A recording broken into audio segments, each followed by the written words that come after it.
வணக்கம். இன்றைய முக்கிய செய்திகள். கேரளாவின் மல்லபுரத்தில் 14 வயது மதிக்கத்தக்க சிறுவன் மூளை காய்ச்சலால் பாதிக்கப்பட்டு அது நிபா வைரஸ் தாக்குதலால் ஏற்பட்டது என்று கண்டறியப்பட்டுள்ளது. புதுவை மாநிலத்தில் இந்நோயை தடுப்பதற்கான அனைத்து நடவடிக்கைகளும் துரிதமாக மேற்கொள்ளப்பட்டு வருகின்றது. கோரிமேடு அரசு நெஞ்சகம் மருத்துவமனையில் தனி வார்டு ஒதுக்கப்பட்டுள்ளது. இந்நோய்க்கான கண்காணிப்பு தீவிரப்படுத்தப்பட்டுள்ளது என்று சுகாதாரத்துறை இயக்குநர் ஸ்ரீராமுலு தெரிவித்தார். மேலும் அவர் பொதுமக்கள் கடிப்பட்ட பழங்கள் உண்ணுதலையும் பதநீர் போன்று பனை மரத்திலிருந்து தயாரிக்கப்படும் பானங்களை தவிர்க்கவும், மூளை காய்ச்சல் அறிகுறிகள் உள்ளவர்களிடமிருந்து சமூக இடைவெளி விட்டு பழகவும் அறிவுறுத்தினர். மூளை காய்ச்சல் போன்ற அறிகுறிகள் தென்படும்படி உடனடியாக பாதிக்கப்பட்டவருக்கு முகக்கவசம் அணிவித்து அருகில் உள்ள அரசு மருத்துவமனையை அணுகுமாறு அறிவித்துள்ளார். புதுச்சேரி மங்கலம் தொகுதி கணுவாப்பேட் கிராமத்தில் 35 லட்சம் மதிப்பீட்டில் 100 நாள் வேலை திட்டப் பணியை வேளாண் துறை அமைச்சர் தேனி ஜெயக்குமார் துவக்கி வைத்தார். புதுச்சேரி அரசின் மூலம் கிராமப்புற மக்களின் நலன் கருதி மகாத்மா காந்தி தேசிய ஊரக வேலை உறுதி திட்டத்தின் மூலம் 100 நாள் வேலை திட்டப் பணி வழங்கப்பட்டு வருகின்றது. இதன் ஒரு பகுதியாக மங்கலம் தொகுதிக்குட்பட்ட கணுவாப்பேட் கிராமத்தில் உள்ள சங்கராபரணி ஆற்றின் கரையை பலப்படுத்துதல் பணிக்காக மகாத்மா காந்தி தேசிய ஊரக வேலை உறுதி திட்டத்தின் மூலம் 35 லட்சம் மதிப்பீட்டில் 100 நாள் வேலை திட்ட பணியை தொகுதி சட்டமன்ற உறுப்பினரும் வேளாண் துறை அமைச்சருமான தேனி ஜெயக்குமார் பூஜை செய்து பணியை துவக்கி வைத்தார். நிகழ்ச்சியில் உதவி பொறியாளர் ராமன், இளநிலை பொறியாளர் ராமச்சந்திரன், பணி ஆய்வாளர் மாறன், கிராம திட்ட ஊழியர் தனம் மற்றும் என்ஆர் காங்கிரஸ் பிரமுகர்கள், ஊர் பொதுமக்கள் கலந்து கொண்டார்கள்.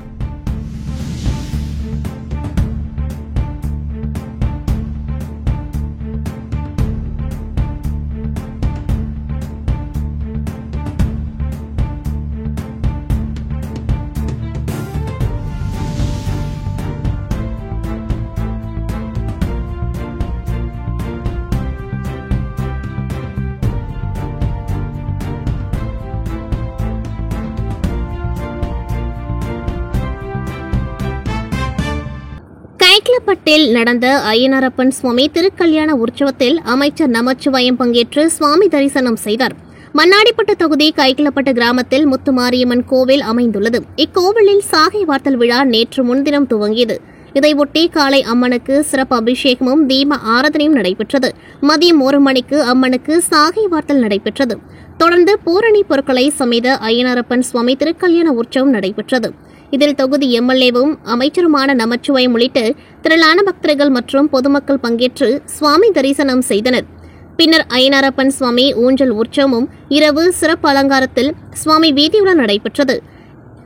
இன்று மஞ்சள் நீராட்டு விழா நடக்கின்றது. ஏற்பாடுகளை கிராம பொதுமக்கள் மற்றும் விழா குழுவினர் செய்திருந்தனர்.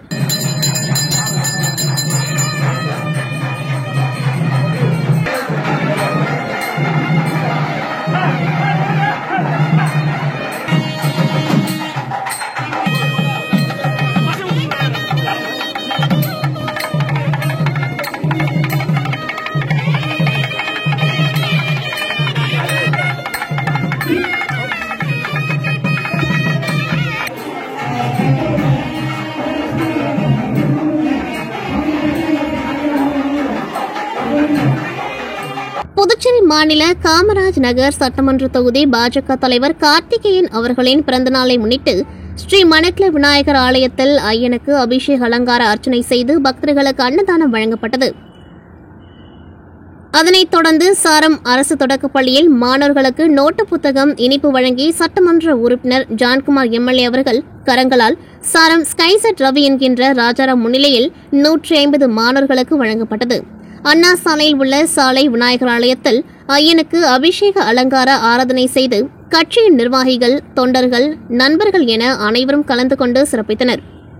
இதில் காமராஜர் நகர் தொகுதி பொதுச் செயலாளர் சுகுமாரன், செந்தில்குமார், கிருஷ்ணா நகர் வார்டு பொறுப்பாளர் அருள்பாபு, முழுநேர ஊழியர் செல்வகுமார், தொகுதி துணைத் தலைவர் கோபி, செயலாளர் கணேஷ், மாவட்ட பொறுப்பாளர் ஜி.கே. சரவணன், தொகுதி ஓபிசி தலைவர் சுவாமிநாதன், மோகன சுந்தரம், இளவரசன், ராஜா, வேலு, விஜய், விமலா ஆகியோர் விழாவில் கலந்து கொண்டு விழாவினை சிறப்பித்தனர்.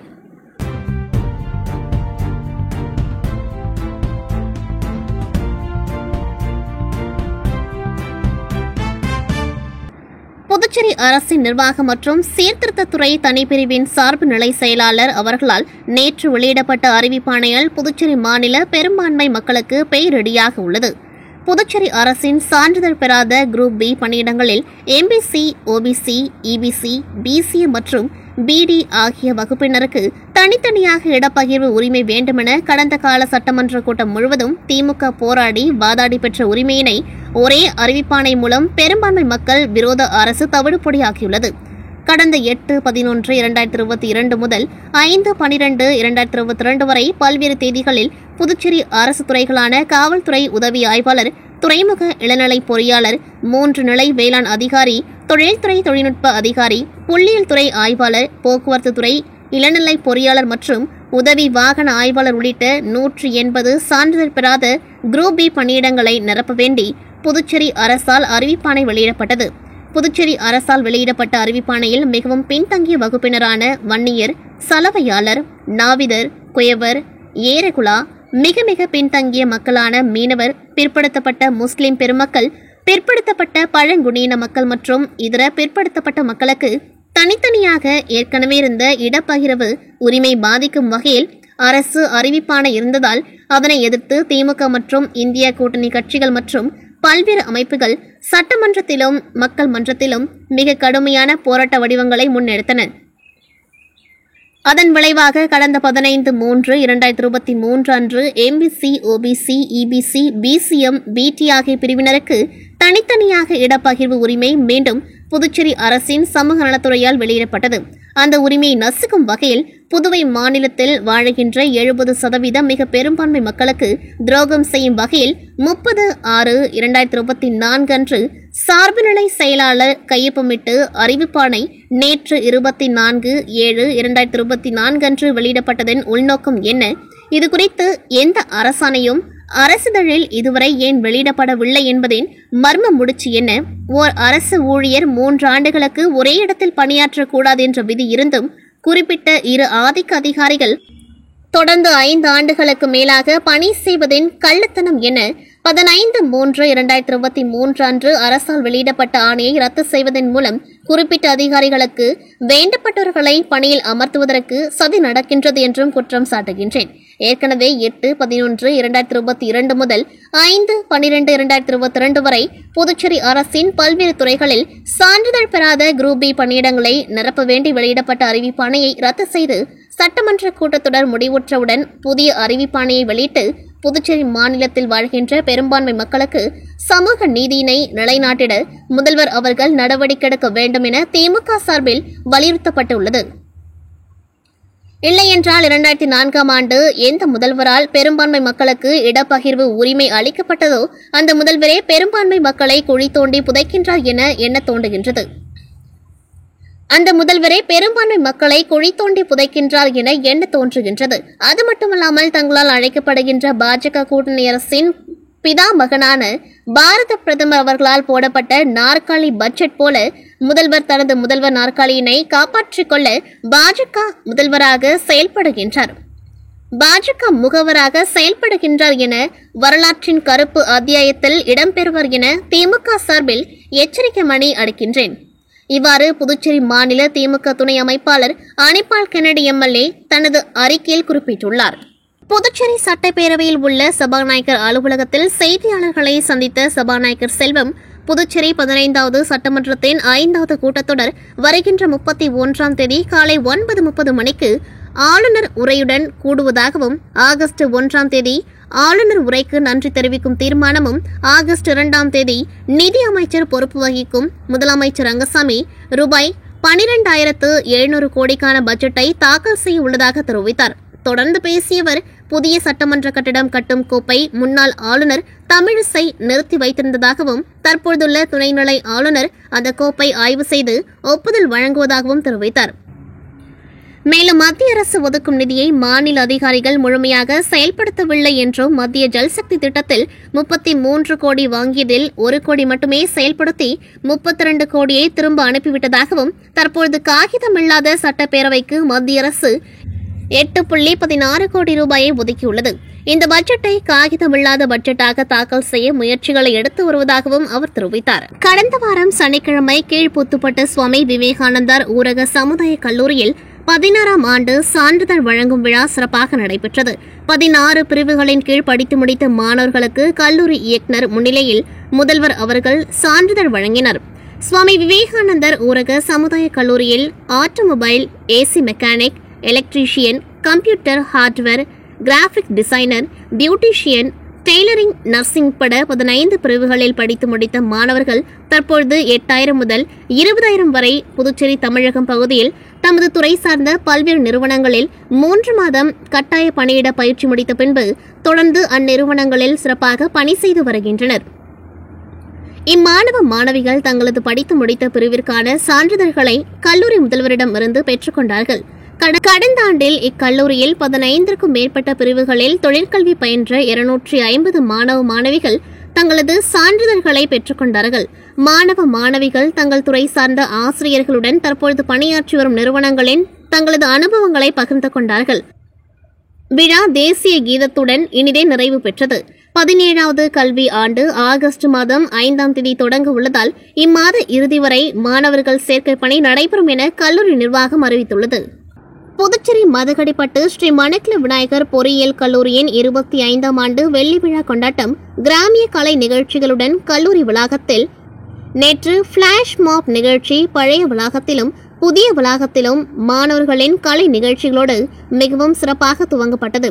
இந்நிகழ்ச்சியை தொடர்ந்து புதுச்சேரியில் மாரத்தான் ஓட்டத்தை ஸ்ரீ மணக்கில விநாயகர் கல்விக் குழுமத்தின் தலைவர் மற்றும் மேலாண் இயக்குநர் தனசேகரன், செயலாளர் டாக்டர் நாராயணசாமி கேசவன், பொருளாளர் ராஜராஜன், கல்விக் குழுமத்தின் உறுப்பினர்கள் வைஷ்ணவி ராஜராஜன், நிலா பிரியதர்ஷினி, வேலாயுதம் மற்றும் கல்லூரியின் இயக்குநர் முனைவர் BSK வெங்கடாச்சலபதி ஆகியோர் துவக்கி வைத்தனர். இந்த மாரத்தான் ஓட்டமானது புதுவை ராஜீவ்காந்தி சதுக்கத்தில் துவங்கி பாலாஜி தியேட்டர், ராஜா தியேட்டர் மற்றும் ஆனந்தா ஹோட்டல் வழியாக கடற்கரை காந்தி சிலையில் நிறைவு பெற்றது. இதில் சுமார் 600 மாணவர்கள் மற்றும் கல்லூரி பேராசிரியர்கள் கலந்து கொண்டார்கள். நிறைவாக காந்தி சிலை அருகே நடைபெற்ற பரிசளிப்பு விழாவில் முதல் 3 இடத்தை பிடித்த மாணவர்களுக்கு கோப்பை மற்றும் சான்றிதழ் வழங்கப்பட்டது. மேலும் மாரத்தான் போட்டியில் கலந்து கொண்ட அனைத்து மாணவர்களுக்கும் சான்றிதழும் பரிசும் வழங்கப்பட்டது. இந்நிகழ்ச்சியை கல்லூரியின் அனைத்து டீன்கள், துறை தலைவர்கள் மற்றும் பேராசிரியர்கள் ஒருங்கிணைந்து மாணவர்களின் பங்களிப்போடு சிறப்பாக நடத்தினர். இந்நிகழ்ச்சி நிறைவாக மரக்கன்றுகள் பொதுமக்களுக்கு வழங்கப்பட்டது.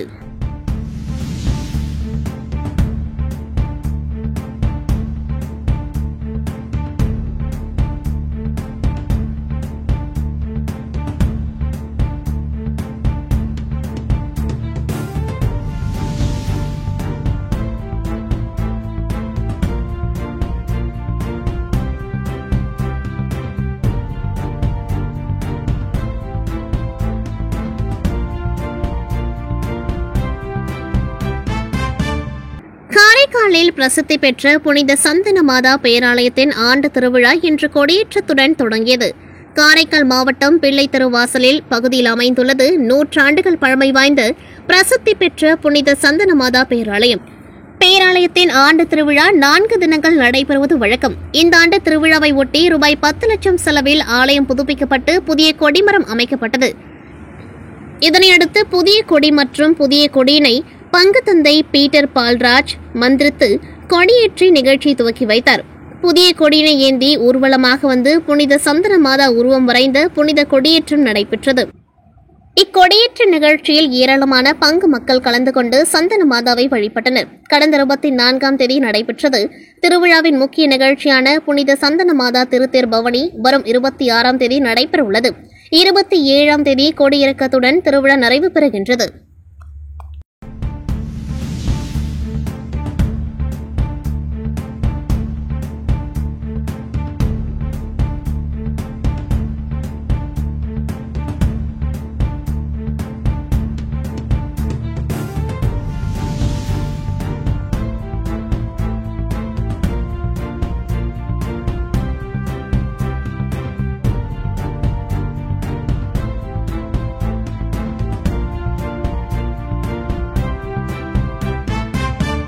புதுச்சேரி மகாத்மா காந்தி வீதியில் வேதபுரீஸ்வரர் கோவில் உள்ளது. இங்குள்ள குளத்தில் கோவில் நிர்வாகம் மூலம் மீன்கள் வளர்க்கப்படுகின்றன.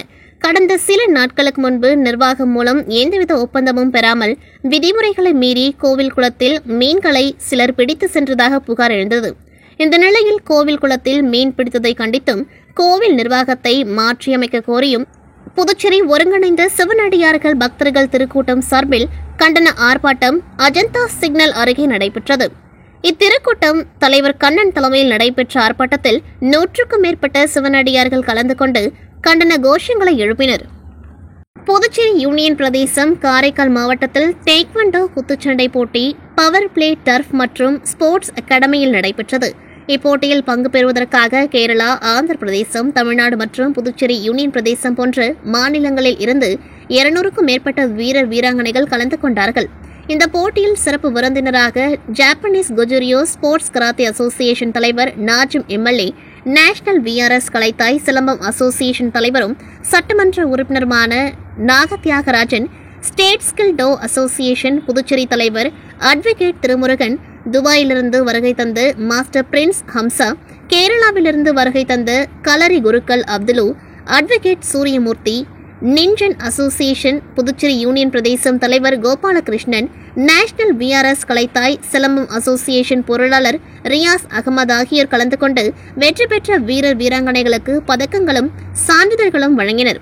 இந்த போட்டியில் தலைமை ரெஃப்ரியாக மலேசியாவிலிருந்து வருகை தந்து வேர்ல்டு டேக்வண்டோ அகாடமி நிறுவனர் ராஜசேகரன் சிறப்பான முறையில் நடத்தினர்.